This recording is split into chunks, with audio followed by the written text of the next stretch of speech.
ভক্তের বোঝা তো ভগবানই বয় মা। কি করলেন ভগবান? কবি জয়দেবের রূপ ধারণ করে এক পা দুপা করে জয়দেবের বেশে ভগবান পদ্মাবতীর ঘরের কাছে এসে ডাকছে, পদ্মা পদ্মা। কে? আমি গো, তোমার স্বামী, দরজা খোলো। হে কি, তুমি স্নান করনি? না। কি করে স্নান করব? পথে যেতে যেতে বাকি শ্লোকটা মনে পড়ে গেল। ভাবলাম স্নান করে আসতে আসতে যদি ভুলে যায়, তাই আর যাওয়া হলো না। শোনো পদ্মা, ঘরে যদি জল থাকে আমাকে একটু স্নান করিয়ে দাও। তাই হবে স্বামী, তুমি ভিতরে এসো। ভিতরে গিয়ে যেই না পদ্মাবতী স্নান করালেন অজয় নদীর জল দিয়ে। কাকে স্নান করালেন মা? ভগবানকে। কিভাবে স্নান করালেন? স্বামী রূপে। স্নান করবার পর ভগবান বসে আছেন স্বামী রূপে, আর পদ্মাবতী পাত্রে করে ভোগ সাজিয়ে যাচ্ছে ভগবানকে নিবেদন করতে। এমন সময় কবি জয়দেব রূপে ভগবান ডাকছে, পদ্মা কোথায় যাচ্ছ? কেন স্বামী? না না, আমার সময় নেই। তুমি এক কাজ করো, তুমি আগে আমাকে খেতে দাও, তারপরে তুমি ঠাকুর ঘরে যেও। আমার প্রচন্ড খিদে পেয়েছে, আর তুমি তো জানো আমার শ্লোকটা পূর্ণ করতে হবে। তুমি তাড়াতাড়ি আগে আমাকে খেতে দাও। কিন্তু কি করব আমি? স্বামীর বাক্য তো উপেক্ষা করতে পারবো না। তাই ভোগের থালায় তুলসী দিয়ে ছদ্মবেশী স্বামীর সম্মুখে দিয়েছে। ভগবান সেবা করলেন। সেবা করে যেই আসন থেকে উঠে যাচ্ছে, পিছন দিকে তাকিয়ে দেখে পদ্মাবতী আসছে। পদ্মাবতীকে দেখে বলছে, পদ্মা তুমি কোথায় যাচ্ছ? কেন স্বামী? প্রতিদিন তোমার চরণ সেবা করি, আজও চরণ সেবা করব। না না না, আজ আর চরণ সেবা করতে হবে না। শোনো, ওই গীত গোবিন্দটি আমার হাতে দিয়ে তুমি যাও, নিজের সেবায় বসো। ঠিক আছে। গীত গোবিন্দটি ভগবানের হাতে তুলে দিয়ে পদ্মাবতী স্বামীর শয্যা, স্বামীর আসন তুলে নিজের আসন পেতে বসেছে। আর ভগবান গীত গোবিন্দ খুলছেন, দেখছে কত সুন্দর লিখেছে তার ভক্ত। শুধু মনে মনে বলছে, গোবিন্দ ভক্ত, তুমি কি জানো না আমি যুগে যুগে ভক্ত চরণের দাস।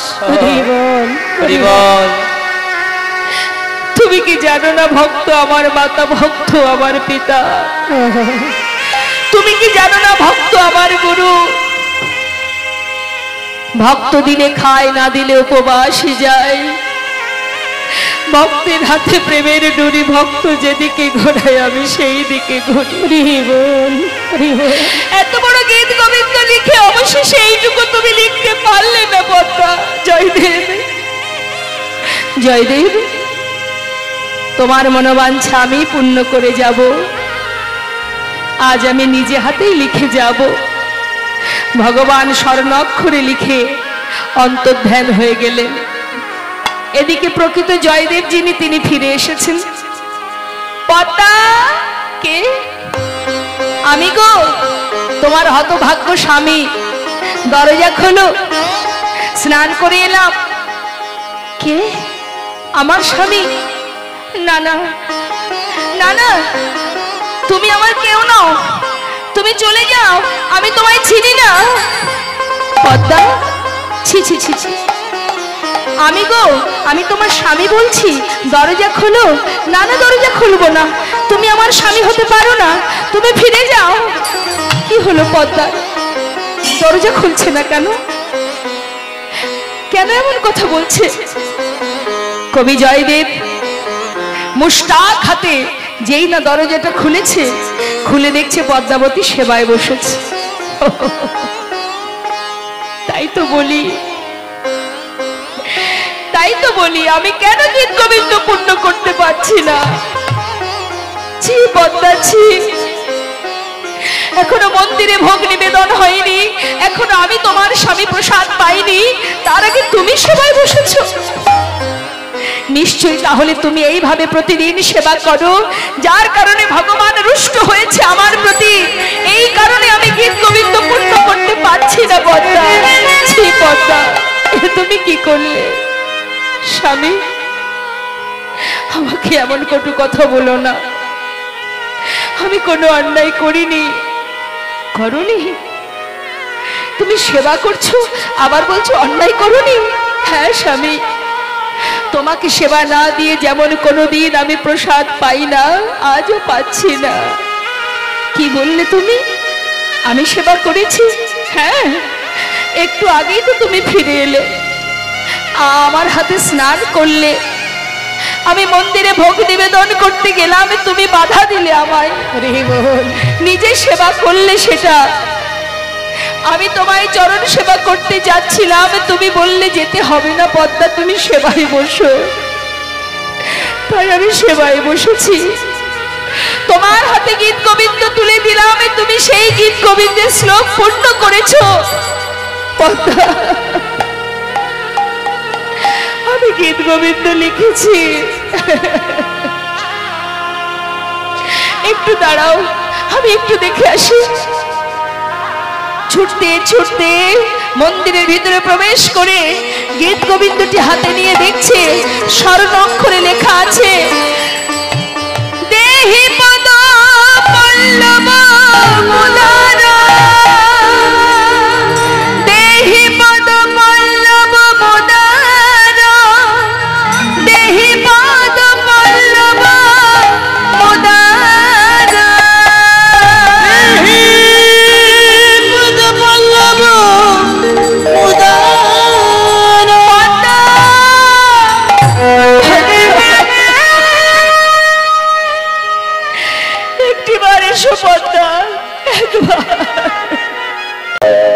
অন্যান্য যুগে ভগবানকে ডাকতে গেলে তার একটা সময়সীমা ছিল, যেমন যজ্ঞ করতে হতো। আচ্ছা, যজ্ঞ কি দিনে দিনেই করা যায়? আপনি যদি মনে করেন বাড়িতে নাম যজ্ঞ দেবেন, আজকে ভাবলে কালকে করতে পারবেন? তার জন্য 6 মাস 1 বছর ধরে তার ব্যবস্থা নিতে হয়, তাই তো? তাহলে সেটা একটা সময়ের ব্যাপার। ধ্যান তপস্যা, আজকে যদি আপনি ধ্যানে বসেন, কালকে কি ইষ্ট দেখতে পাবেন? তার জন্য সময়ের ব্যাপার, তাই তো মা? তাহলে ধ্যান তপস্যা, পূজা অর্চনা, যাগ যজ্ঞ এগুলো অন্যান্য যুগে ছিল, না হলে ভগবানকে পাওয়া যেত না। কিন্তু কলিযুগে কি বললেন? যখনই তুমি হরিকে স্মরণ করবে, যে মুহূর্তে স্মরণ করবে, সেই মুহূর্তে তোমার ভিতর বাহির পবিত্র হয়ে উঠবে। এখন এই জগতে অনেকে আছে, দেখবেন অনেকে বলে, কেউ যদি একটু মনে করুন অন্যায় করে, ভুল করে, পাপ করে, সে যদি কখনো মুখে হরি নাম করে, তখন দেখবেন অনেকে বলে, দেখেছো কাণ্ড, ভূতের মুখে রাম নাম, বলে না? তার মানে কি, যে অন্যায় করে গেছে, পাপ করে গেছে, তার হরিনাম করার কোনো অধিকার নেই। হরিনাম করলেই তাকে এটাই শোনানো হয়। আবার এও বলা হয় যে সারা জীবন অন্যায় করে গেছে, শেষ জীবনে এখন হরি হরি বলে ডাকছে, হরি কি কৃপা করবে? অনেকে বলে যে সারা জীবন পাপ করেছে, তাকে কি আর হরি ক্ষমা করে? এটা আমাদের চিন্তা ভাবনা, আমাদের মতো সাধারণ মানুষের চিন্তা ভাবনা। জেনে রাখবেন, শাস্ত্র অন্য কথা বলছে। শাস্ত্র বলছেন, জীব যখনই যে মুহূর্তে হরিকে স্মরণ করবে, হরি নামকে সার করবে, তার আগ পর্যন্ত জীবনে যত পাপ করুক না কেন, সেই পাপ নিমেষেই দূরীভূত হয়ে যাবে। তাই গৌর হরি। কিন্তু আপনি যদি মনে করেন আমি সারা জীবন অন্যায় করব, জীবনের শেষের দিনে গিয়ে হরিকে স্মরণ করব, ইচ্ছাকৃত করা একরকম। আমি ইচ্ছাকৃত অন্যায় করছি, জেনে বুঝে অন্যায় করাটা তো মহাপাপ। তাই জেনে রাখবেন মা, জীবনে যখনই যে মুহূর্তে আপনি হরিকে স্মরণ করতে পারবেন, একবার ডাকার মতো যদি একবার ডাকা যায়, যখনই শুধু আত্মনিবেদন করে ভগবানের চরণ সার করে যদি আপনি একবার বলতে পারেন, হে দয়াময়, হে করুণাময়, আজ থেকে আমি তোমার, তুমি আমার, শুধু এইটুকু কথা, আজ থেকে তুমি আমার, আস্তে আমি তোমার, এই কথাটা যখনই আমি বলবো, যখনই আপনি বলবেন, সেই মুহূর্ত থেকেই কিন্তু ভগবান আপনার সহায় হয়ে যাবে। কিন্তু মন থেকে বলতে হবে মা। লোক দেখানো ভক্তি ভজন করে কোনো লাভ নেই। ভালোবাসলে অন্তর থেকে ভালোবাসতে হবে, ডাকার মতো ডাকতে হবে। তাই তো শাস্ত্র বলছেন, একবার কৃষ্ণ নামে যত পাপ হরে, জীবের সাধ্য নেই জীব তত পাপ করে। তার মানে যদি ডাকার মতো তুমি একবার ডাকতে পারো, তোমার জীবনে এমন কোনো পাপ নেই যেটা দূরীভূত হবে না। তার সব থেকে বড় প্রমাণ হচ্ছে অজামিল।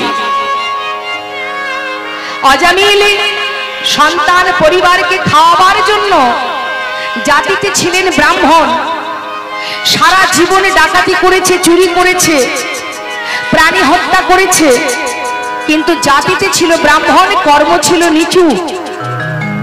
সেই অজামিল সারা জীবন অন্যায় করে গেছে। মা, কথাগুলো একটু মন দেবেন।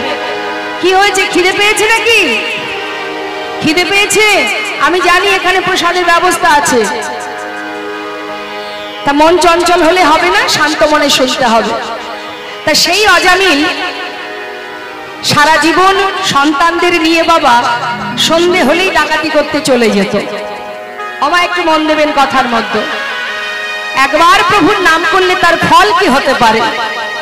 বারবার ভাগবত বলছে, শাস্ত্রে বলছে, হরি নাম করো, একবার ডাকো, হাজার হাজার অপরাধ দূরীভূত হবে। তারই একটা দৃষ্টান্ত স্বরূপ আপনাদের প্রমাণ দিয়ে যায়। তা এই অজামিল তার যত সন্তান, তার ছোট ছেলের নাম ছিল, কি নাম ছিল অনেকেই জানেন, নারায়ণ। এই নামটা কে দিয়েছিলেন? এই নামটা দিয়েছিলেন একজন মুনি, যার নাম লোমশ মুনি। এই লোমশ মুনি একটি দেহের একটি জ্বালা, শারীরিক একটি অসুস্থতার কারণে তিনি অসহ্য যন্ত্রণায় ছটফট করতেন।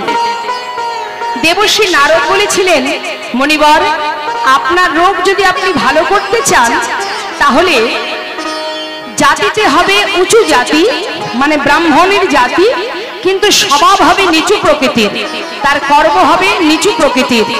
এমন কোন ব্রাহ্মণের ঘর থেকে যদি আপনি ভিক্ষা করে আনতে পারেন, তন্ডুল ভিক্ষা করতে পারেন, আর সেটা যদি আপনি রন্ধন করে খেতে পারেন, আপনার রোগ ভালো হয়ে যাবে। অজামিল যেন যম দুধ পাঠিয়েছে তাকে নিয়ে যাওয়ার জন্য। যমদূতকে দেখে অজামিল শয্যায় শুয়ে চিৎকার করে ডাকছে, নারায়ণ নারায়ণ নারায়ণ, একবার কাছে বাবা, একবার কাছে আয়, নারায়ণ একবার আমার পাশে আয়। চিৎকার করছে, ওখানে চিৎকার করে ডেকেছে মা। সেই চিৎকার, সেই নাম বারবার আত্মনাদ করে ডাকছে, তো সেই ডাক শুনে বৈকুণ্ঠের নারায়ণের সিংহাসন চলে গেল।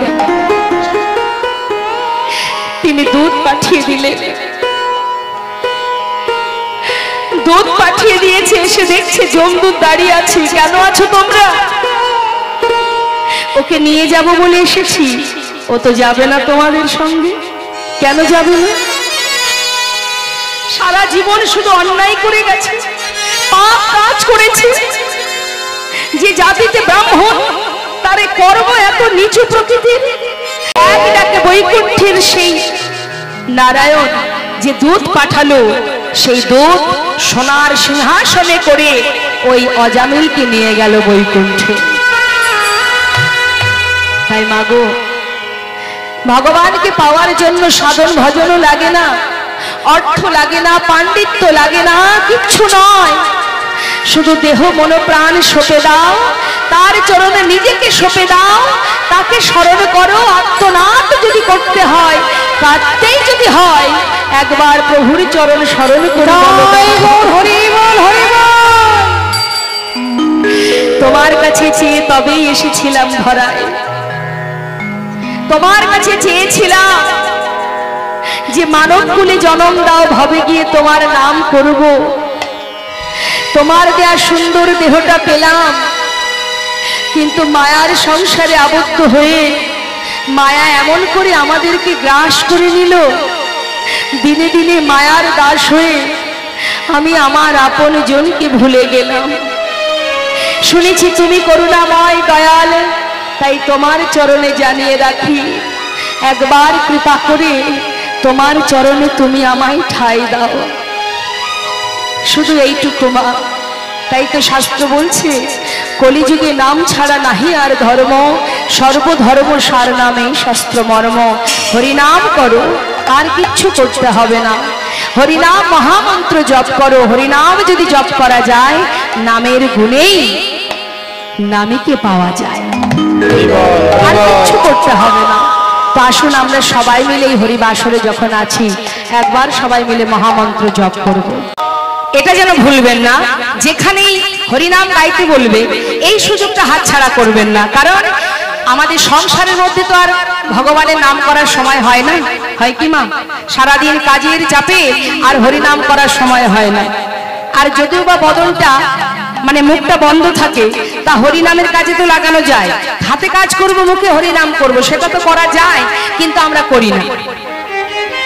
আমরা এই মুখে কত কথা বলি, দিবস রজনী আবল তাবল পাঁচাল পড়িতে পারো, তাহার ভিতরে একবারও কৃষ্ণ বলিতে নারো।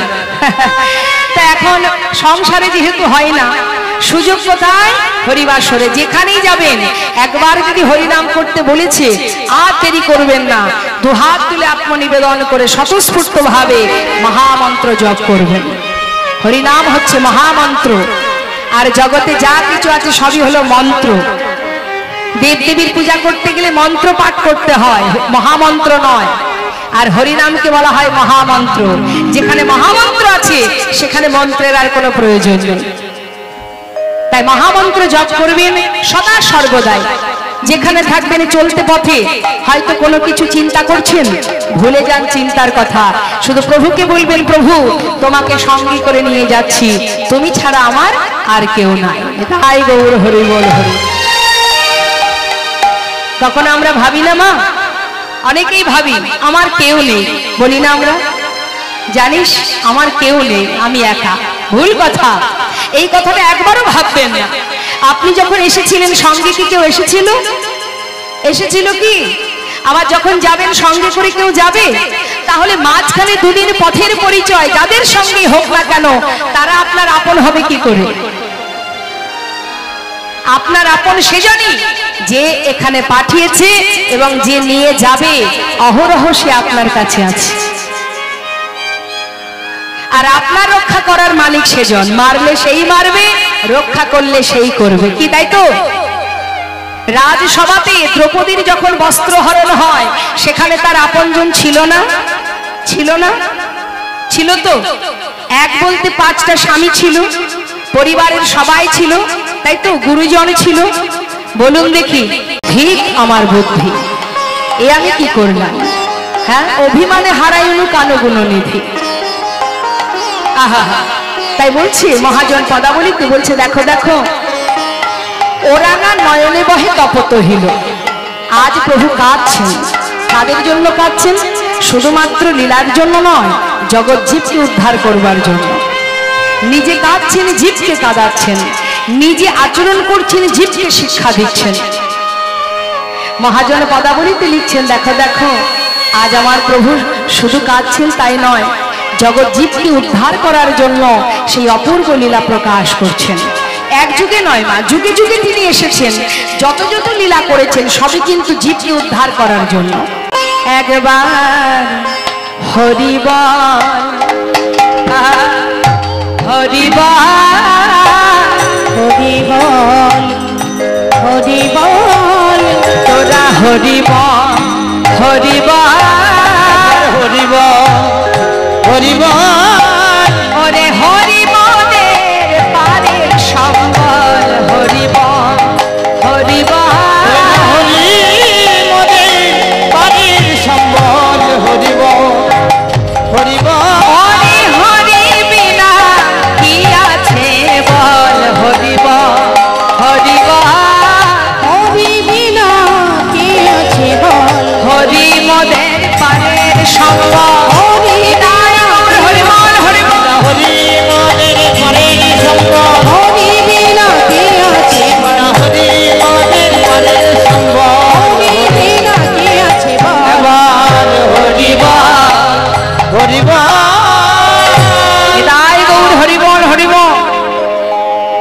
3.5 জন অন্তরঙ্গ ভক্ত দেখছেন যে আমার গৌর হরি ভাবনিধি ভাবের আবেশে রাধা ভাবে বিভোর হয়ে সবাইকে দুটি বাহু প্রসার করে বলছে, তোরা একবার হরি বল, হরি বল, হরি বিনা কি আছে বল, হরিমদের পারের সম্বল। একবার যদি কেউ হরি বলতে পারে, শাস্ত্রে বললেন অপবিত্র পবিত্র বা সর্ববস্তাঙ্গতপি বা যশারি পুণ্ডরিকাক্ষ সবার জভ্যন্তর সূচি। আজ মহাজন পদাবলীর শেষে বললেন, এই রূপে উদ্ধারিত যত নর নারী এ রাধা মোহন কহে, কিছু না হলো হামারি, রাধা মোহন কহে কিছু না হলো হামারি। রাধে রাধে। আমরা মহাজন তার পদাবলী দিয়ে গৌরচন্দ্রিকাকে বিশ্রাম রাখলাম। রাধা মোহন দাসের সুন্দর পদাবলী দিয়ে আমরা গৌরচন্দ্রিকাকে বিশ্রাম রেখে এবার আমরা চলে যাব লীলা কথায়। তা চলুন সবাই মিলে উলুধ্বনি হরিধ্বনি করে এবার আমরা লীলায় প্রবেশ করি। মায়েরা একবার উলুধ্বনি করুন তো শুনি।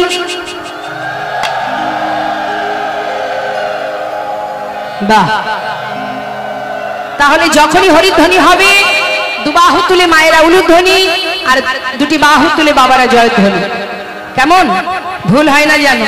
প্রতিটা বারই দুহাত তুলে হরিধ্বনি জয়ধ্বনি। বাবা ঘুম আসছে, ডেকে দিন তো। সারাদিন বসে আছেন, ঘুম তো পাবেই। মনে মনে ভাবছে যে মেয়ে তুই তো বলছিস, তুই বুঝবি কি করে আমার জায়গায় থাকলে বুঝতিস না। বসে থাকলে ঘুম পাবে, এটা নিশ্চিত। হ্যাঁ, আমরা ঘুমাতে খুব ভালোবাসি। ঘুমেতে যদি 2 ঘন্টা কম হয়ে যায়, পরের দিন সকালবেলা কারোর সঙ্গে আর কথা বলতে ইচ্ছা করে না। কারণ ঘুমাতে পারিনি, রাগে মাথা গরম হয়ে যায়, তাই না? তার মানে কি আমরা ঘুম খুব পছন্দ করি। কিন্তু জেনে রাখবেন, যে জিনিসটা আমরা পছন্দ করি না সেই জিনিসটা খুব শিগগিরই আমাদের জীবনে আসবে। কি মা আসবে না? সেদিন আর তাকাতে পারবো না, জনমের মতো ঘুম পড়িয়ে দেবে ভগবান। সেটা যে কবে আসবে সেটাই চিন্তার বিষয়। মানে জেগে থাকার সময়টা বড় কম, ঘুমানোর সময়টা কিন্তু বেশি আমাদের, তাই না? তা নেন সবাই মিলে হাত তুলুন দেখি একবার। শ্রীধাম নবদ্বীপ থেকে যাব বৃন্দাবনে। হরিবল হরিবল রাধা রানী কি। একটু জয়টা জোরে হবে না? বলিয়ে রাধা রানী কি। হ্যাঁ, চলুন যাই সবাই মিলে আমরা রাধা নাম গাইতে গাইতে বৃন্দাবন ধাম।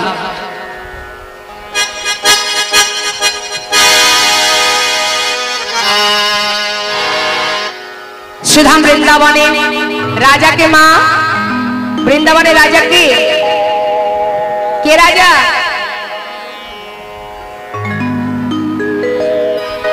রাধা রানী। রাধে রাধে।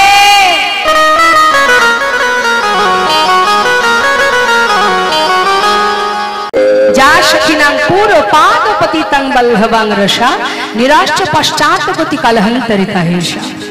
अर्थात जे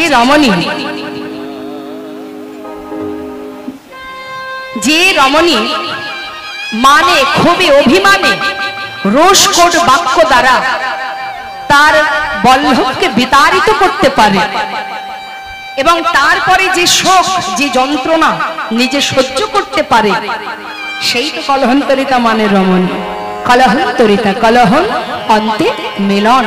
কলহের পরে দ্বন্দ্ব হলো, ঝগড়া হলো, অবশেষে যে মিলন। কলহ অন্তে মিলন, তাই কলহন্তরিতা। তা আজ কলহটা কি সেটা আমরা জানবো, তারপরে আমরা রাধা গোবিন্দের মিলন দর্শন করব। তারপরে আগামীকাল আবার 9টা থেকে 12টার মধ্যে সূর্য পূজা আছে। সকল ভক্তের কাছে নিবেদন, সবাই আসবেন। পূজায় যা যা লাগে, যদি মনস্কামনা থাকে সূর্যদেবের কাছে, ভগবানের কাছে কামনা করতেই পারেন।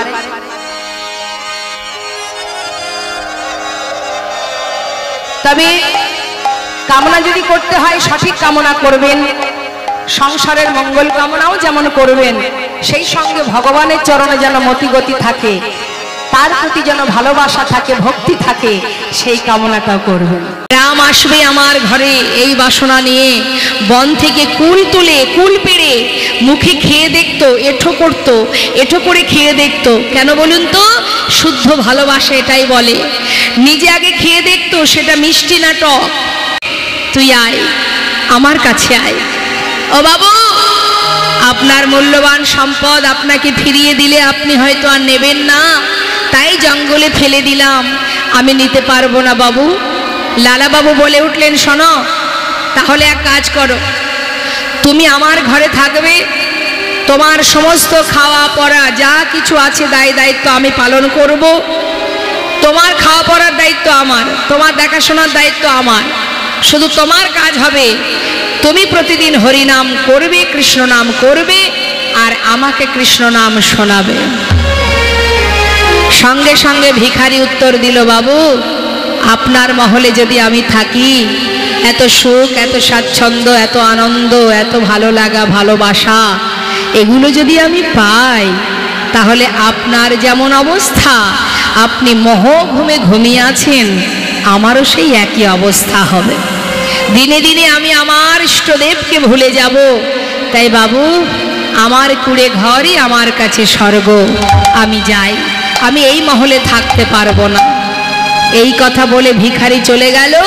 আর সেই সময় থেকে লালার চিন্তা শুরু হয়ে গেল, মা, কখন কিভাবে মানুষের ভিতরে ত্যাগের সৃষ্টি হয়, কোথা থেকে হয় কেউ বলতে পারে না। লালার মনে মনে চিন্তা শুরু হলো, কি এই মহলে থাকলে তবে কি গোবিন্দ ভজন হবে না? এই মহলে থাকলে কি গোবিন্দ সেবা হবে না? এই মহলে থাকলে এত বিষয় সম্পদ, সব চিন্তা করতে গিয়ে আমার তো গোনা দিন ফুরিয়ে যায়, তাহলে আমি করব কবে কৃষ্ণ ভজন? চিন্তা শুরু হলো লালা, মাথায় মধ্যে বারবার একই চিন্তা ঘুরঘুর করছে যে আমি কি করব, কি করা উচিত আমার? সময় তো শেষ, কবে হবে কৃষ্ণ ভজন, কবে যাব গোবিন্দ চরণে? লালা চিন্তায় মগ্ন। কিন্তু এক পা দুপা করে যখন মহলের ভিতরে প্রবেশ করলেন, হঠাৎ তার খাজনা আদায় করবার সময় হয়েছে বলে পালকি চেপে লালা চললেন খাজনা আদায় করতে। হরিবল। গোটা রাজ্য ঘুরে ঘুরে মা সারাদিন ধরে খাজনা আদায় করে বেলি অবসানকালে লালা ফিরছে। সন্ধ্যা আগত, দিনের আলো শেষ হয়ে গেছে, রাত অন্ধকার। ঠিক তার আগে, সন্ধ্যার আগে গোধূলি লগ্ন যাকে বলে মা, ঠিক ওই সময়টা, দিনের আলো শেষ, সন্ধ্যা আসছে, ঠিক সেই সময়টা আমি যেন কি শুনতে পেলাম। পালকি থেকে নেমে সেই রজকন্যাকে দেখতে পেয়ে ছুটে গিয়ে তার কাছে গিয়ে করজোড়ে জিজ্ঞাসা করলেন, মা, তুই কি যেন বললি, আর একবার বল। রজকন্যা ভয়ে থরথর করে কাঁপছে। মা, রজকন্যা মানে ধোপার মেয়ে, যারা কাপড় কাচে তাদেরকে রজক বলা হয়। তা বলছে, বাবু, আমি তো আপনাকে কিছু বলিনি, আমি আমার পিতাকে বলেছি বেলা যায় বাসনায় আগুন দাও। লালা বলে উঠলেন, মা, আমি যে অন্য কি শুনলাম, তুই তো বারবার একটা কথাই বললি আমায়, বেলা যায় বাসনায় আগুন দাও, বেলা যায় বাসনায় আগুন দাও, বেলা যায় বাসনায় আগুন দাও। হরি বল। মারে, তুই যে আজ আমাকে সঠিক পথের সন্ধান দিলি, আজ তুই বারবার করে আমাকে অন্ধকার থেকে আলোর পথ দেখিয়ে দিলি, তুই বুঝিয়ে দিলি, জানিয়ে দিলি, সময় গেলে আর পাওয়া যায় না। তুই তো বললি বারবার। পালকি চেপে ঘরে ফিরে এসে তার সুমতিকে ডেকে বলছে, মা, একটা কাজ করবি মা, আমার সারা গায়ে কৃষ্ণ নাম লিখে দে না মা। বাবা, কি হলো তোমার? হঠাৎ করে পাগলের মতো করছো? প্রতিদিন তো খাজনা আদায় করে আসো, কই এমন করে তো কাঁদো না, এমন করে তো কাতর সুরে বলো না কিছু। দে না মা, আমি আমার সারা গায়ে কৃষ্ণ নাম লিখে দে না মা, আমি আর থাকবো না, একবার বিদায় দে আমায়। বাবা, কি হয়েছে তোমার একটু বলবে? কোথায় যাবে তুমি? মা, সারা জীবন এই সংসার জীবনে অনেক সময় দিয়েছি আমি, আর জীবনে যা কিছু করেছি আমি সেগুলো তোদেরকে দিয়ে দিলাম। তোরা সুখে থাক, ভালো থাক, আর আমায় বিদায় দে মা। এবার যে আমার যাওয়ার সময় হয়েছে, জানিস মা আর বেশি সময় নেই। জানি না এইটুকু সময়ে, এই সময়টুকু আমি আমার গোবিন্দ সেবায় দেব। দেরি না করে লালা সর্বস্ব পরিত্যাগ করে, সমস্ত শোক স্বাচ্ছন্দ্য পরিত্যাগ করে হরিনাম কৃষ্ণ নামকে সম্বল করে চিরতরে মুর্শিদাবাদ ছেড়ে চললেন বৃন্দাবনের পথে। নিতাই গৌর হরি বল, হরি বল।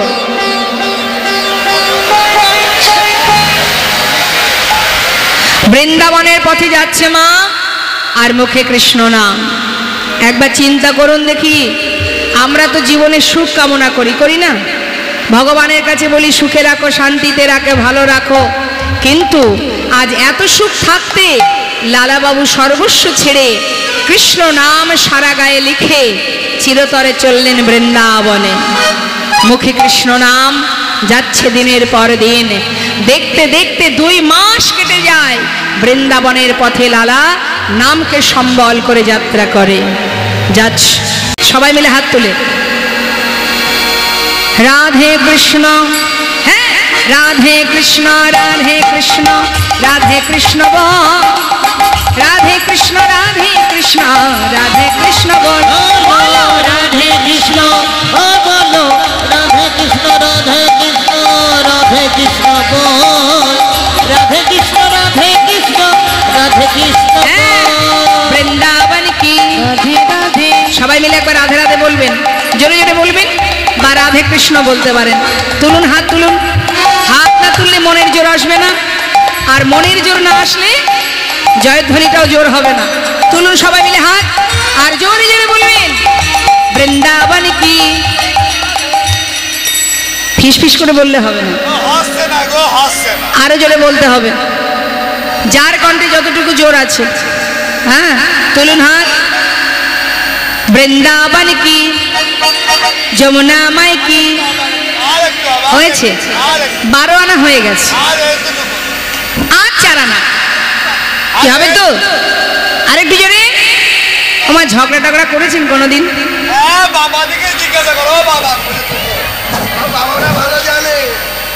কি ঝগড়া করেন আপনারা? মায়েরা ঝগড়া করেন? বাবা মায়েরা ঝগড়া করে? আমার এক বাবা বলছে না, একদম ঝগড়া করে না, কত লক্ষ্মী। আচ্ছা, ঝগড়া করার সময় যখন অপরের সঙ্গে গন্ডগোল বেঁধে যায়, দেখবেন এমনভাবে ঝগড়া হয়, চিৎকার হয়, তো সে মনে হয় 10 বাড়ি দূর থেকে শোনা যায়। এখন বাড়ির যিনি কর্তামশাই তিনি বলেন, অগিন্নি একটু আস্তে আস্তে আস্তে, লোকে শুনতে পাচ্ছে। তখন কি বলে সে? কি বলে? বলে শোনো, যে যা বলে বলুক, যে যা শোনে শোনো, আজকে যখন গন্ডগোল বেঁধেছে, আজ ওর একদিন আর আমার একদিন, কারোর কথা শুনবো না। মুকুন্দ দাস মৃদু হেসে বলছেন, রঘুনন্দন, ভগবানের সেবা বললেই সেবা হয় না রে বাবা, তার অনেক নিয়ম আছে, অনেক মন্ত্র জানতে হয়, তুমি তো কিছু জানো না। ছোট্ট ছেলে বললেন, বাবা আমি হয়তো তোমার মতো মন্ত্র জানি না, কিন্তু আমি যদি ওকে ভালোবেসে খাওয়াই, ও কি খাবে না?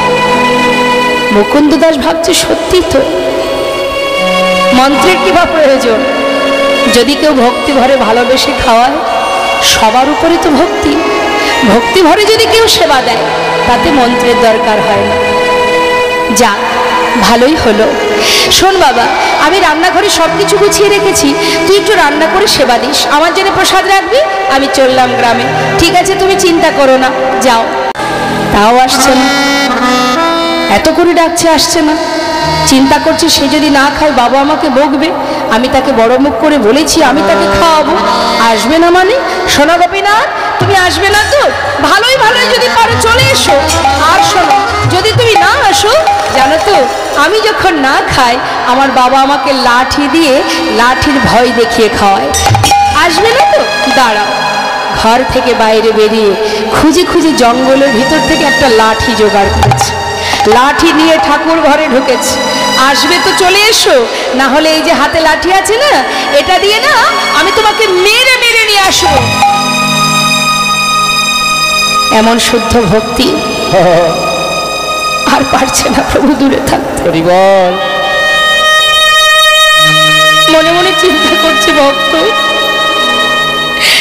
তুমি মারবে বলে লাঠি এনেছো, কত ভালোবাসলে, অন্তর থেকে কতটা ভালোবাসলে যে লাঠি নিয়ে সামনে দাঁড়ায়। ভালো চাও চলে এসো, না হলে লাঠি দিয়ে মারবো। আর পারছে না, পাথরের মধ্যে শক্ত কঠিন পাথরে থাকতে পারছে না, মনটা চঞ্চল হয়ে গেছে। কতক্ষণে যাব আমি?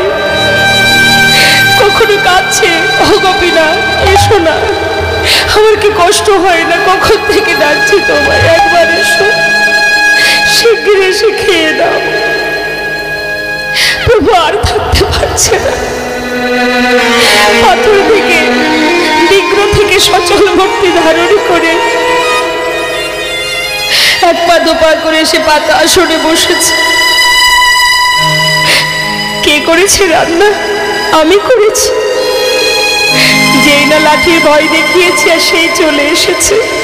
শিগগিরই খেয়ে নাও, আজ বাবা ঘরে নেই।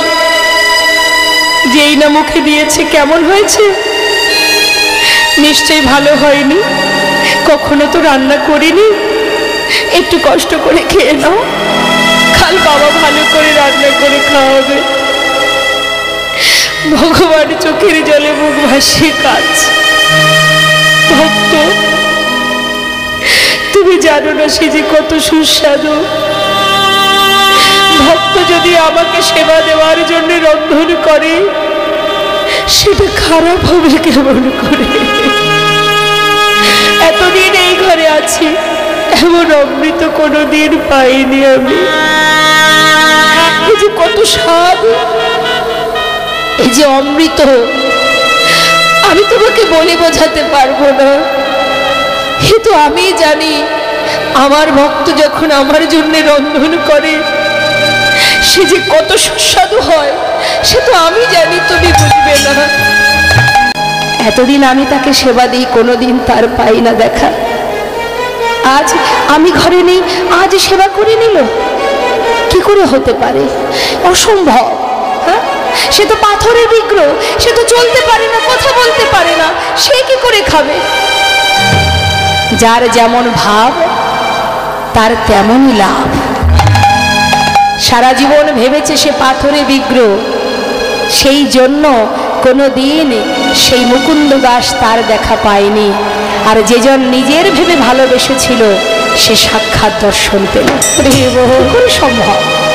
মনের সন্দেহটা মনেই থেকে গেল। বাবা ছেলেকে পরের দিন পরীক্ষা করবার জন্য বললেন, রঘুনন্দন তুই তো ভালো সেবা দিতে শিখেছিস বাবা, শোন বলছি কি, ওই কালও আমাকে যেতে হবে গ্রামের কাজে।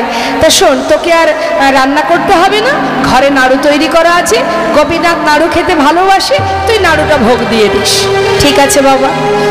পরের দিন মুকুন্দ দাস কিন্তু কোথাও যায়নি। ছেলেকে হাতে নাতে ধরবে বলে মন্দিরের পিছনে গিয়ে দেয়ালে কান পেতে আছে। কেন?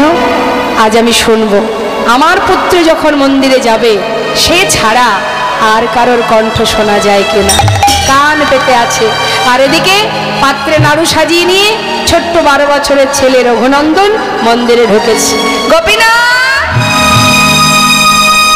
আজ কিন্তু আর ডাকতে পারবো না, চিনতে পারছো তো? কাল এসেছিলাম, শিগগিরই এসো, আজ বাবা তোমার জন্য নাড়ু তৈরি করে পাঠিয়েছে। তুমি নাকি নাড়ু খেতে ভালোবাসো, তাড়াতাড়ি এসো, নাড়ু সেবা করে যাও। হরি বল, হরি বল। ভগবান আর কোনো কথা নয়, পাথর থেকে সচল মূর্তি ধারণ করলেন। এসে বললেন, ভক্ত কেউ যদি আমাকে ডাকার মতো একবার ডাকে, আর সেই ডাক যদি আমার কানে একবার পৌঁছে যায়, ভক্ত যদি কোনোদিন আমাকে ভুলেও যায়, আমি সেই ভক্তকে যুগে যুগে ভুলি না। তোমায় ডাকতে হবে না, এই দেখো আমি এসেছি, শিগগিরই খেয়ে নাও। কে করেছে নাড়ু? বাবা করেছে। বাবা মনে মনে ভাবছে, প্রভু বাবাই করুক আর যেই করুক, ভক্তের হাতের ছোঁয়া তো লেগে আছে। মুখে দিয়েছে। পাশে দাঁড়িয়ে রঘুনন্দন ভাবছে, কালকের মতো দাঁড়িয়ে থাকবো, আর যদি গোপীনাথ একটা একটা করে সব খেয়ে নেয়, আজ আমি আর তা হতে দেব না। আজ ও খাবে, আমিও খাবো। এই ভেবে পাত্র থেকে একটা নাড়ু তুলে নিয়েছে, তুলে নিয়ে মুখে দিয়েছে। অর্ধেকটা সেবা করেছে মা। যখনই ভালো লেগেছে, আর ওই বাকি অর্ধেক পেঠো নাড়ুটা গোপীনাথের মুখের কাছে ধরেছে। খেয়ে দেখো কত সুন্দর, খেয়ে দেখো গোপীনাথ কত সুস্বাদু, নিয়ে এই নাও খেয়ে দেখো, হা করো। নিজের উচ্ছিষ্টটা যখন ভগবানের মুখের কাছে ধরেছে, ভগবান চোখের জলে বুক ভাসিয়ে কাঁদছে। কেমন ভক্তি! কেউ কারো নয়, খালি হাতে এসেছি, খালি হাতে চলে যেতে হবে। শুধু একটা জিনিস যাবে, তোমার কর্ম অনুযায়ী যে ফলটা তুমি অর্জন করেছো, সে সুকর্ম করলে সুফল, কুকর্ম করলে কুফল। ফলের বোঝাটা তোমাকে কাঁধে করে নিয়ে যেতে হবে। তার মানে কি বাবা, আমরা কিন্তু কেউ খালি হাতে যাচ্ছি না মা, কিছু না কিছু সঙ্গে নিয়ে যাচ্ছি। সেটা কি? আমি আমার কর্মটাকে নিয়ে যাচ্ছি। তা কর্ম অনুযায়ী পরবর্তীতে সেই মতোই আমাদের সেই জায়গাতেই জন্ম নিতে হবে। তবে জানি না, কর্ম যদি সঠিক হয় তবেই তো আমরা মনুষ্য কুল থেকে উদ্ধার হব এবং গোবিন্দ চরণ পাব। দেখুন, এই যে মনুষ্যকুলে জন্ম পাওয়া, এটাই আমাদের জীবনের বড় পাওয়া। যদি বলেন কেন, একটা বনের পশু সে কি কৃষ্ণ সেবা দিতে পারে? ভগবানের সেবা দিতে পারে? বনের পশু পারে কি? পারে না। বৃক্ষকুলে যারা আছে, বৃক্ষ, তারা কি পারে? কারা পারে? মানুষ পারে, আমরা পারি। আমরা ভগবানের সেবা দেওয়ার উপযুক্ত জন্ম পেয়েছি, তাই তো? তাই দেখুন, একদিন দুদিন নয় মা, আমরা 84 লক্ষ জনই ভ্রমণ করছি, এখনো পর্যন্ত গোবিন্দ চরণে আমরা কেউ পৌঁছাতে পারিনি। কেউ এখনো আমরা পৌঁছাতে পারিনি। তার চরণে পৌঁছাবার উপযুক্ত জন্ম হচ্ছে এই মানব জন্ম। 84 লক্ষ জনই ভ্রমণ করছি, কীটকুলে, পশুকুলে, পক্ষীকুলে, বৃক্ষকুলে। জলজা নবলক্ষানে স্থাবরা বিংশতি, কৃমিয়া রুদ্র সংখ্যক পক্ষী নং 10 লক্ষ কম, 30 লক্ষানে পশু মানুষ্য 24 লক্ষানে মানবা। এটাই আমাদের প্রথম নয়, এর আগে আমরা অনেক জন্ম পেয়েছি। সেগুলো কোথায় পেয়েছি? বৃক্ষকুলে পেয়েছি, পশুকুলে পেয়েছি, কীটকুলে পেয়েছি, কৃমি কীট হয়েছি, তাই তো? বৃক্ষকুলের শেষ জন্ম হলো তুলসী জন্ম। গাভীকুলে অর্থাৎ পশুকুলের শেষ জন্ম হলো গাভী জন্ম। কৃমি কীটকুলে জন্ম পেয়েছি, তার শেষ জন্ম হলো শঙ্খ জন্ম। পক্ষীকুলের শেষ জন্ম হলো ময়ূর জন্ম। তার মানে এতগুলো জন্ম আমরা পার করে এসেছি মা, এসে অবশেষে ভগবানের সেবা পাওয়ার উপযুক্ত জন্ম পেয়েছি, মানব জন্ম। চেয়েছি তাই পেয়েছি, সাধনা করেছি তাই পেয়েছি। আর এই সাধনা করে সুন্দর মানব জন্মটা যে পেয়েছি, শুধুমাত্র কথা দিয়েছিলাম তোমার চরণে পৌঁছাতে চাই প্রভু, তোমার চরণ পাদপদ্ম লাভ করতে চাই। সাউন্ডটাকে একেবারে ড্রাই করবেন না। তোমার চরণ পাদপদ্ম লাভ করতে চাই। তার জন্য যে জন্ম তুমি দিতে পারো, যে জন্ম দিলে তোমার কৃপা পাওয়া যাবে, সেই জন্ম তুমি আমাকে দাও, তাই না? বলেছিলাম। প্রভু বললেন, তুই আমার চরণ পেতে চাস? বেশ, তাহলে মনুষ্যকুলে তোকে জন্ম দেওয়া হোক। মনুষ্যকুলে জন্ম দিল, সেবা দেওয়ার হাত দিল, বলবার বদন দিল, হ্যাঁ, ধরে রাখবার হৃদয় দিল, শুনবার মতো শ্রুতি দিল, পাওয়ার উপযুক্ত জন্ম দিল। কাকে পাওয়ার? ভগবানকে পাওয়ার উপযুক্ত জন্ম। এই জন্মে যদি তোমার সাধন ভজন হয়, তুমি যদি সঠিকভাবে সাধনা করতে পারো, তবেই তুমি তার চরণে পৌঁছাতে পারবে। না হলে তোমাকে আবারও এই পিশাচ কুলে, কীট কুলে তোমাকে ভ্রমণ করতে হবে, ঘুরে বেড়াতে হবে, পৌঁছাতে পারবে না। এমন একটা জন্ম এই মানব জন্ম। তাই তো শাস্ত্রে বললেন, দুর্লভ জন্ম মানব জন্ম। কৃষ্ণ ভজনের জনম। জনমে যদি কষ্ট আসে, আমাদের মনুষ্য জাতির যদি একটু কষ্ট আসে, আমরা কি বলি? কোথায় আর দুর্লভ জনম, সারা জীবনটাই তো কষ্ট পেলাম। অনেকে বলে, হ্যাঁ, সবাই বলে দুর্লভ জনম, শ্রেষ্ঠ জনম। কোথায় আর শ্রেষ্ঠ, সারা জীবনই যদি কষ্ট পেলাম, তাহলে কিসের শ্রেষ্ঠ জনম? ওই রূপের মানুষটাকে ধরে রেখেছেন আমাদের বৃষভানু রাজ নন্দিনী প্রেমময়ী রাধারানী। তাই তুমি ওকে ধরতে পারবে না। বিলম্ব না করে গোবিন্দ ছুটতে ছুটতে যাচ্ছে রাধারানীর কাছে, ছুটতে ছুটতে যাচ্ছে আর যাচ্ছে। আমি তাকে একবার বুকে জড়িয়ে ধরব, আমি তাকে ধরবার জন্য যখনই ছুটে যাই, বিশাখা ছুটে এসে আমার হাতটা চেপে ধরে বলল, তুমি ওকে ধরতে পারবে না, তাকে নাকি তুমি ধরে রেখেছ। রাধে, সেই অপূর্ব রূপের মানুষটি তোমার কাছে বাধা। তুমি যে ভাগ্যবতী রাধে, শুধু একটি বার তাকে বাইরে আসতে বলো, একবার তাকে বাহিরে নিয়ে এসো। আমি সেই মানুষটাকে চোখে একবার দেখব, দেখেই আমি চলে যাব। বলো না রাধে, আমার এই মনোবাঞ্ছা তুমি পূর্ণ করবে? রাধে মৃদু মৃদু হাস, মৃদু মৃদু হাসছে আর বলছে, বধূ, মণিখচিত দেয়ালে এক অপরূপ রূপের মানুষ দেখেছো তুমি, আর তাকে ধরবে বলে এসেছো। কিন্তু বধূ, তুমি বিষয় হয়ে কি করে বিষয় ধরবে? আগে তোমাকে আশ্রয় করতে হবে। আশ্রয় করো, তবেই তুমি বিষয় পাবে। রাধে, তাই যদি হয়, তোমার কাছে যখন সে বাধা আছে, আমি আর কাকেই বা আশ্রয় করব? রাধে, তাহলে বলুন বাবা, আমরা কেন পাগল হব না? আমার আপনার মতো মানুষের কথা বাদ দিলাম, কত বিধর্মী মুসলমান ভক্ত যারা, কত ভক্ত আছে যারা গৌর রূপ দর্শন করে পাগল হয়ে গিয়েছিলেন। তার প্রমাণ সম্রাট আকবর, নাসির মামুদ, নবাব হোসেন, আব্দুল করিম, কাজী নজরুল ইসলাম, তারাও প্রভুকে ভালোবাসতেন। গৌরহরি রূপ দেখে পাগল হয়ে কাজী নজরুল ইসলামের অনেক গান আপনারা শুনেছেন। কালকে আমাদের স্নেহের ভাই আমাদের পদ্ম পলাশ আপনাদের একটা গান শুনেছিল, আমি শুনতে পাচ্ছিলাম। খেলিছে বিশ্বলয় বিরাট শিশু আনমনে। কার লেখা? কার গান? খেলিছে বিশ্বলয় বিরাট শিশু। ভাবুন, যিনি বিশ্ব ব্রহ্মাণ্ড ব্যাপী, যার এক পলকে বিশ্ব ব্রহ্মাণ্ডে লয় হতে পারে, সৃষ্টি হতে পারে, সেই ভগবান শিশু রূপে বনে বনে খেলা করছে তার ভক্তগণকে নিয়ে। আমরা কখনো গর্ব করে বলি না, অহংকার করে বলি না যে আমি এটা করেছি, ওটা করেছি, আমি না করলে হতো না, আমি না করলে পেতে না। আমরা বলি না, এটা আমার, ওটা আমার, কিছুই আমার নয়। আসার সময় যেমন কিছু আনিনি, যাবার সময় কিছু নিয়ে যাব না। সারা জীবন ভূতের খাটুনি খেটেছি সুখে থাকার জন্য, তাই তো মা? কবে একটু সুখ পাবো, তার জন্য কৃষ্ণ বলার বদলে পেয়ে, মনুষ্যকুলে জন্ম পেয়ে, সংসারের চিন্তা করতে গিয়ে যার কৃপায় এসেছিলাম মানব দেহ পেয়ে, তার নাম করার সময় আমাদের হলো না। আজ বাড়ি, কাল গাড়ি, কাল এটা, কাল সেটা, কোথায় গেলে সুখ পাবো?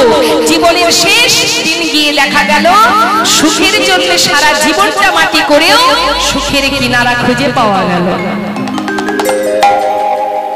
ভাবছেন আজ এটা করলে কাল সুখ পাবো, পরশুদিন ওটা করলে তারপরের দিন সুখ পাবো। এটা জেনে রাখবেন, আপনার ভাবনার উপরে আরো একজন আছে ভাবনা করা। সংসার মানেই কোনোদিন সুখের কামনা করা যাবে না।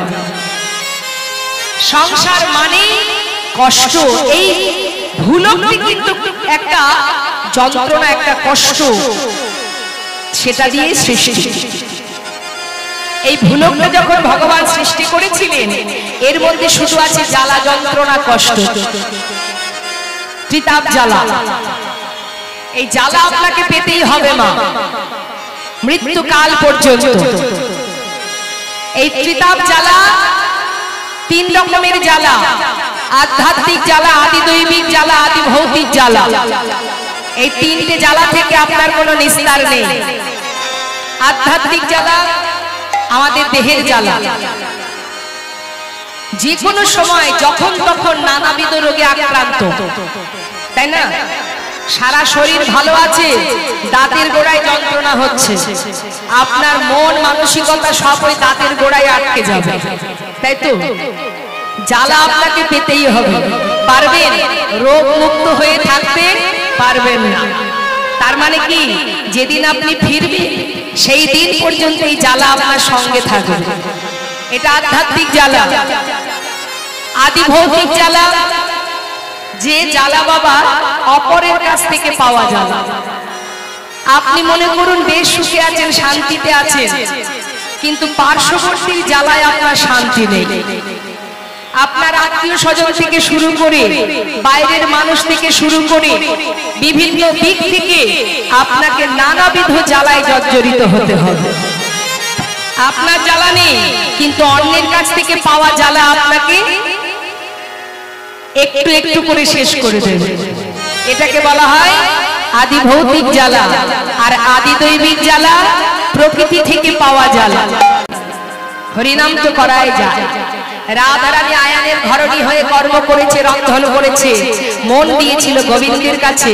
সদা সর্বদাই তার মনে একজনই বসেছিলেন, অনাদি আদি গোবিন্দ। তাই তুমিও কর্ম করো, রন্ধন করো, সংসার করো, ছেলে মেয়ের ভবিষ্যৎ তৈরি করো, সবই করো, এগুলো তোমার দায়িত্ব। কিন্তু মনটা দিও না। মন যদি দিতে হয় সঁপে দাও গোবিন্দ চরণে। তাই গৌর হরি। তাহলে একসঙ্গে দুটো কাজ, কৃষ্ণ ভজন, সংসারের প্রতি দায়িত্ব কর্তব্য, দুটোই পালন হবে। তাই আজ প্রেমময়ীর আহা করুণাময় গৌর হরি তিনি অপূর্ব মধ্যাহ্নকালীন সময় জেনে, সেই অপূর্ব সময় দেখে রাধার কথা মনে পড়ে গেছে। রাধা ভাবে বিভোর হয়ে সেই ভাব প্রকাশ করছেন। মহাজন বললেন, এই জগতের সোনা আর গৌর সোনার তুলনা হয় না। এই জগতের সোনা কারোর ঘরে থাকলে তার ভিতরে অহংকার জন্মায়। কারোর ঘরে যদি একটু সোনা বেশি থাকে তার ভিতরে অহংকার জন্মায়। রাধানী কোনো উত্তর করছে না মা। ওই যে মাথাটা নিচু করেছে আর বদন তুলতে পারছে না। গোবিন্দ একটু একটু করে নিজের সর্বস্ব দিচ্ছে। মা রাধে, আমি কথা দিচ্ছি রাই, দেখো আমার সাধের বাসি তোমার চরণে, সর্বস্ব সঁপে দিয়েও তথাপিও রাধানী বদনটা একবারও তুললেন না। গোবিন্দ কাঁদছে। রাধে, এ জগতে কেউ অপরাধ করলে তার সাজা হয়, তারপরে তার ক্ষমাও হয়। তুমি আমাকে বলো কি সাজা দেবে? রাধানী তথাপিও কোনো উত্তর করছে না। এত করে কাঁদছে, এত করে সাজছে, কিন্তু তাতেও কোনো ক্ষমা হচ্ছে না। রাধানী আর মুখ তুলে বধূর বদন পানি চাইতে পারছে না। ঠিক সেই সময় গোবিন্দ আমার রাধানীর চরণ দুটি নিজের হাতে করে নিয়ে নিজের মস্তকে তুলে বললেন, রাধে রাধে, আমি তোমার চরণের দাস। এ যুগে নয় যুগে যুগে আমি রাধা দাস, রাধা দাস, রাধা দাস। ইহাতে সন্দেহ যার, কোটি যুগ ভজন করিলে বিথায় ভজনতা। হে রাধে, দেহি পদ পল্লব মোদার। রাধে, দেহি পদ পল্লব মোদার, দেহি পদ পল্লব মোদার। আমি তোমার চরণের দাস, আমি যুগে যুগে ভক্ত চরণের দাস। এই কথাটি স্বয়ং ভগবান লিখেছিলেন কবি জয়দেবের গীত গোবিন্দে। ছোট করে একটুখানি বলবো, সেটা হচ্ছে কবি জয়দেব। আপনারা নিশ্চয়ই অনেকেই গিয়েছেন জয়দেব মেলায়, জানতো মা? হ্যাঁ, সেই কেন্দ্রবিল্ল গ্রাম কবি জয়দেব, তিনি মস্ত বড় গীত গোবিন্দ লিখেছিলেন। এত বড় গীত গোবিন্দ, তার স্বপ্ন ছিল যে আমি গীত গোবিন্দ পূর্ণ করব। বদসী যদি কিঞ্চিদপি দন্তৌ রুচি কৌমদী হরতি দরতি তিমির মতি ঘরম। স্ফুরোদ্ধার সুধাবে তব বদন চন্দ্রিমা লোচয়তি লোচন চকরম প্রিয়ে চারুশীল মঞ্জুময়ী মানমণি দানম তমসি মম জীবন তমসি মম ভূষণ তমসি মম ভব জলধি রত্নম সারে গরলে খণ্ডনং মম শিরসি মণ্ডনং দেহি পদ পল্লব মোদারম। এই যে দেহি পদ পল্লব মোদারম এই কথাটা কিন্তু গোবিন্দ লিখতে পারে। আহা, গোবিন্দ স্বয়ং ভগবান নিজে গিয়ে লিখে এসেছিলেন। কবি জয়দেব কিন্তু লিখতে পারেনি মা। কবি জয়দেব শুধু ওইটুকুই দেহি, কিন্তু তার কলমে বারবারই আসছে দেহি পদ পল্লব মোদারম, কলমে এই কথাটাই বারবার আসছে, কিন্তু লিখতে পারছে না। কেন পারছে না? যে ভক্তের চরণ গোবিন্দের মাথায়, এটা আমি লিখবো কি করে? এ কি সম্ভব? এখানে তো আপনারা এত ভক্ত আছেন, ভগবান যদি বলে ভক্ত তোমার চরণ দুটি আমার মাথায় দাও, দিতে পারবেন? আর কবি জয়দেব তিনিও পারছেন না। কি করে সম্ভব? যিনি বিশ্ব ব্রহ্মাণ্ডের মালিক, তার মাথার উপরে একটা রমণীর চরণ আমি লিখবো কি করে? বৈষ্ণব সমাজ কি আমাকে মেনে নেবে? বৈষ্ণব সমাজ কি আমাকে মান্যতা দেবে? না না, এটা অপরাধ হবে, মহা অপরাধ হবে। চিন্তায় মগ্ন কবি জয়দেব। এত বড় গীত গোবিন্দ লিখলাম, অবশেষে শ্লোকটা লিখতে পারছি না আমি, কি হবে আমার? মনে বড় দুঃখ মাতার। হঠাৎ তার স্ত্রী পদ্মাবতী বলছে, স্বামী তুমি এত ভাবছো কেন? এত বড় গীত গোবিন্দ লিখেছো, যার কৃপায় আমার বিশ্বাস অবশেষে এই অসম্পূর্ণ নিশ্চয়ই পূর্ণ হবে। তুমি ভেবো না তো অত, যাও সারাদিন ধরে গীত গোবিন্দ লিখছো, আগে যাও স্নান করে এসো, একটু প্রসাদ পাও, তারপরে ঠান্ডা মাথায় লিখো, নিশ্চয়ই তোমার বাঞ্ছা পূর্ণ হবে। এই কথা শুনে কবি জয়দেব হাতে তৈল নিয়ে মস্তকে দিয়ে এক পা দুপা করে অজয় নদীতে যাচ্ছে স্নান করতে। যখন যাচ্ছে বাবা, তখন কবি জয়দেব মনে মনে বলছে, হে গোবিন্দ, হে করুণাময়, শুনেছি তুমি নাকি ভক্তের ভগবান। এত বড় গীত গোবিন্দ আমি লিখলাম, অবশেষে সেই শ্লোকটা আমি কেন লিখতে পারছি না? হরি বল, হরি বল। তুমি আর ভগবান গীত গোবিন্দ খুলছেন, দেখছে কত সুন্দর লিখেছে তার ভক্ত। শুধু মনে মনে বলছে, গোবিন্দ ভক্ত তুমি কি জানো না আমি যুগে যুগে ভক্ত চরণের দাস। হরি বল, হরি বল। তুমি কি জানো না ভক্ত আমার মাতা, ভক্ত আমার পিতা। তুমি কি জানো না ভক্ত আমার গুরু। ভক্ত দিলে খায়, না দিলে উপবাসে যায়। ভক্তের হাতে প্রেমের ডুরি, ভক্ত যেদিকে ঘোরায় আমি সেই দিকে ঘুরি। এত বড় গীত গোবিন্দ লিখে অবশেষে এইটুকু তুমি লিখতে পারলে না পদ্মা। জয়দেব, জয়দেব, তোমার মনোবাঞ্ছা আমি পূর্ণ করে যাব। আজ আমি নিজে হাতেই লিখে যাব। ভগবান স্বর্ণাক্ষরে লিখে অন্তর্ধান হয়ে গেলেন। এদিকে প্রকৃত জয়দেব যিনি, তিনি ফিরে এসেছেন। পদ্মা, কে? আমি গো, তোমার হতভাগ্য স্বামী। দরজা খোলো, স্নান করে এলাম। কে? আমার স্বামী? না না না না, তুমি আমার কেউ নও, তুমি চলে যাও, আমি তোমায় চিনি না। পদ্মা, ছি ছি ছি ছি, আমি গো, আমি তোমার স্বামী বলছি, দরজা খোলো। না না, দরজা খুলবো না, তুমি আমার স্বামী হতে পারো না, তুমি ফিরে যাও। কি হলো পদ্মা, দরজা খুলছে না কেন? কেন এমন কথা বলছে? কবি জয়দেব মুষ্টাক হাতে যেই না দরজাটা খুলেছে, খুলে দেখছে পদ্মাবতী সেবায় বসেছে। তাই তো বলি, তাই তো বলি, আমি কেন গীত গোবিন্দ পূর্ণ করতে পারছি না? ছি পদ্মা, ছি। এখনো মন্দিরে ভোগ নিবেদন হয়নি, এখনো আমি তোমার স্বামী প্রসাদ পাইনি, তার আগে তুমি সেবায় বসেছো। নিশ্চয়ই তাহলে তুমি এইভাবে প্রতিদিন সেবা করো, যার কারণে ভগবান রুষ্ট হয়েছে আমার প্রতি। এই কারণে আমি গীত গোবিন্দ পূর্ণ করতে পারছি পাচ্ছি না পদ্মা। ছি পদ্মা, এ তুমি কি করলে? স্বামী, আমাকে এমন কটু কথা বলো না। আমি কোনো অন্যায় করিনি। করনি? তুমি সেবা করছো আবার বলছো অন্যায় করনি? হ্যাঁ স্বামী, তোমাকে সেবা না দিয়ে যেমন কোনোদিন আমি প্রসাদ পাই না, আজও পাচ্ছি না। কি বললে তুমি? আমি সেবা করেছি? হ্যাঁ, একটু আগেই তো তুমি ফিরে এলে, আমার হাতে স্নান করলে। আমি মন্দিরে ভোগ নিবেদন করতে গেলাম, তুমি বাধা দিলে আমায়। নিজে সেবা করলে সেটা। আমি তোমায় চরণ সেবা করতে যাচ্ছিলাম, তুমি বললে যেতে হবে না পদ্মা, তুমি সেবায় বসো। তাই আমি সেবায় বসেছি। তোমার হাতে গীত গোবিন্দ তুলে দিলাম, তুমি সেই গীত গোবিন্দের শ্লোক পূর্ণ করেছো পদ্মা। আমি গীত গোবিন্দ লিখেছি। একটু দাঁড়াও, আমি একটু দেখে আসি। ছুটতে ছুটতে মন্দিরের ভিতরে প্রবেশ করে গীত গোবিন্দটি হাতে নিয়ে দেখছে স্বর্ণ অক্ষরে লেখা আছে, দেহি পদ পল্লব মুদার,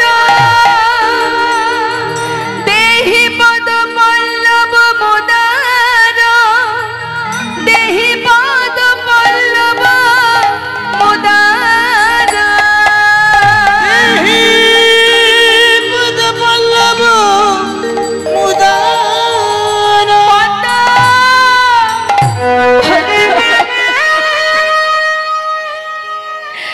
একটিবার এসো পদ্মা, একবার এসে দেখে যাও কাকে সেবা দিয়েছো। একবার এসে দেখে যাও তুমি নিজে হাতে কাকে স্নান করিয়েছো। দেখে যাও পদ্মা, দেখো বাঁকা করে, বাঁকা লেখা, দেখো বাঁকা করে,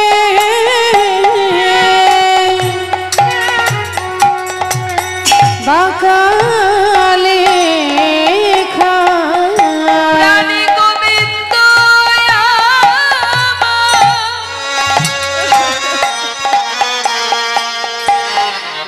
সে যে লিখে গেছে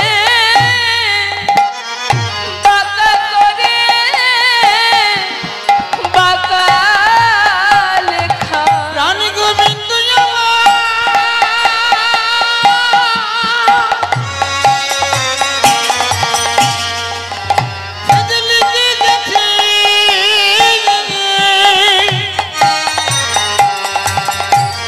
বাঁকা করে,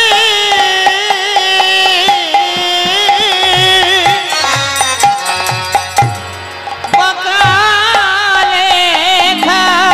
সে যে স্বর্ণ অক্ষরে লিখে গেছে আমার মনোবাসনা, সে যে পুরাইছে স্বর্ণ অক্ষরে লিখে গেছে আমার মনোবাসনা পুরাইছে। স্বর্ণ অক্ষরে লিখে গেছে আমার মনোবাসনা পুরাইছে। লিখে গেছে আমার মনোবাসনা